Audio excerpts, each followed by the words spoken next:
ngasi matamda akhoi Hindi isai thoina tanarudrabaso adom adom gi lekai amadi imungda lairiba adom gi baba yauna 90s matamda pokpa ahal kyanadi ngasi su thaini gi Hindi isai pamna tanai haibisimadi adom su soidana khangbiramgani khalli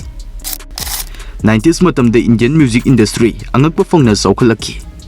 matam asimaktada Manipur music industry gi oinasu golden era oiki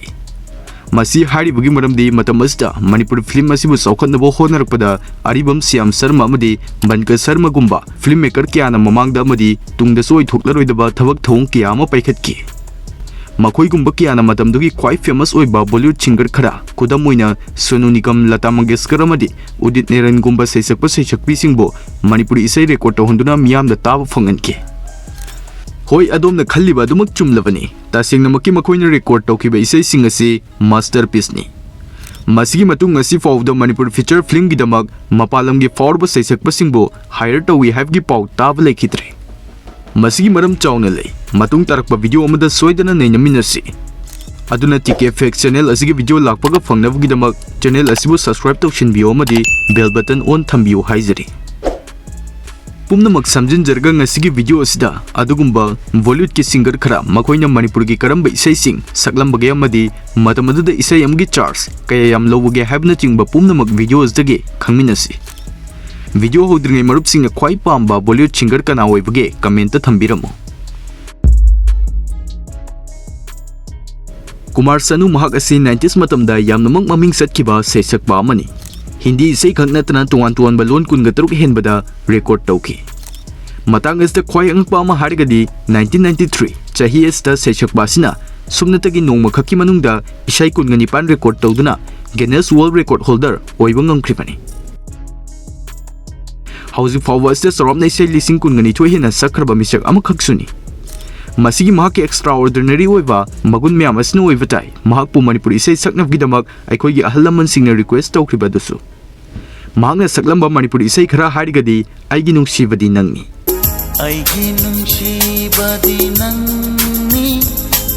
nangi samlangna mai thong tang khai sumat pe heline hai mit yengdo asina chingbani adubu marup sing matamaduda makoisi faniam fawrbasu isai amgi charge fee asi kaya wangkhide matamaduda isai am record tawnavgi damak 15000 charge tawi haina report singda palli masina matamadugi oizrabasu hojiki oinadi isai amgi damak 5 to 6 lakhs charge tawri adubu ngasidi anobu singers kya leire Bollywood music industry so modernize uraklibani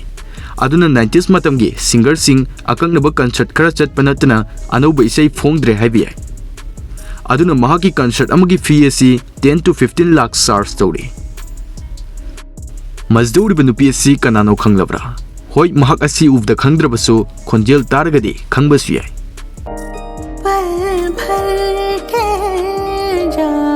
Alka Yagnik ni nupi asi su tungan balon taraga turukta isai sakraba nupi ni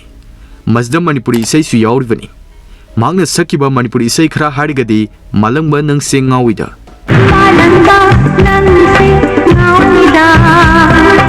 thengnaramdraba asina chingbani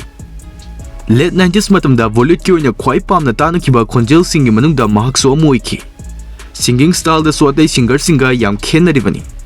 yamna melodious oiba heavy songs kya comfortable oina sakpa ngami haibgidamak hedokna maming chatlibani 90s ki matamda mahakna isai amgidamak 8 to 10 k charge tawi adubu hojikti concert amgidamak 12 to 20 lakhs charge tawi haina report singda palli number 3 Lata Mangeskar mingasi madi tadaba khangdaba mioi pakna leram loi khalli yes mahagasi Indian music industry amadi Indian subcontinent gi history da greatest and the most influencer singer amani haina ming leikraba seisakpi amani mahaksu tongan balon taraga mari da isai lising yankhai hena sakrabani mahakki music career asi almost 6 decades habdi chahi humfumuk isai gi lamda active oiki hairi lamdam asigi oina legendary filmmaker Banka Sharma na Manipuri Esei Sakhiba Lata de approach tawba chalubugi warida angakpa kya so aikoina interview amadagi taba phangki ami phawda uba phangjedraba nupi Lata Mangeskar bu aina isei sandani haidana contact sum tawdringa de advertise hana Johnson School mamangda thanga chali Lata na saklamba Manipuri Esei khara harigadi nungshiba magi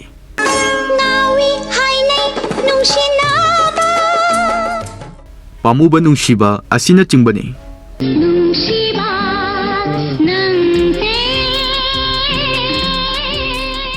Isai sing asi maichak hariba film asiki damak Mumbai da record tauki. Ikui kuidringai December tang taraga mari 2025. Numit asda MSFDS ta film asina chahi kunga manga surokpage anniversary screening tauki. Number 2 Sonu Nigam. Sonu Nigam budi mioi ayamana khangbirangmani khalli. Hauzik trending oriba Border 2 film asigi isai gi damak nation pumbadagi appreciation phangliba singer amani. 90s matamdagi horiga hauzik fawba leptana super hit chong kya thadoktuna su lakli.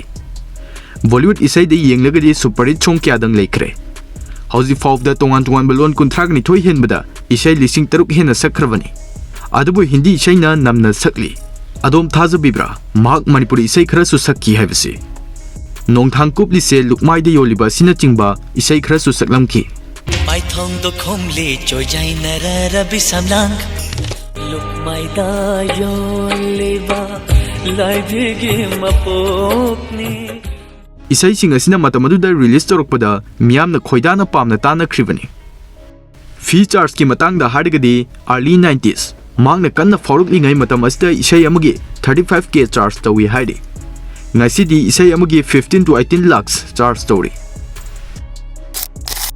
Number 1 Udit Narayan. Mishak asimadi adom su soindra khangbiramlani. Matamamgi Bollywood film da mahaki isai yaudragadi film adu mapung fade khannakribani. Udit Narayan mishak asigi pithoksaraklaba khonjel asina Indian music industry asi decades kyadang rule torom livani. Adugu marup sing saifam ayamada Rani Sharma na sakpa tahore he hariba isai asimak Udit Narayan na sakiba isai ni. Isai asiga loinana chiklaba thamoi gi laikol sida Pamdraba aitana khanjaruba Kari khaldi ningol pukning. Kari khalli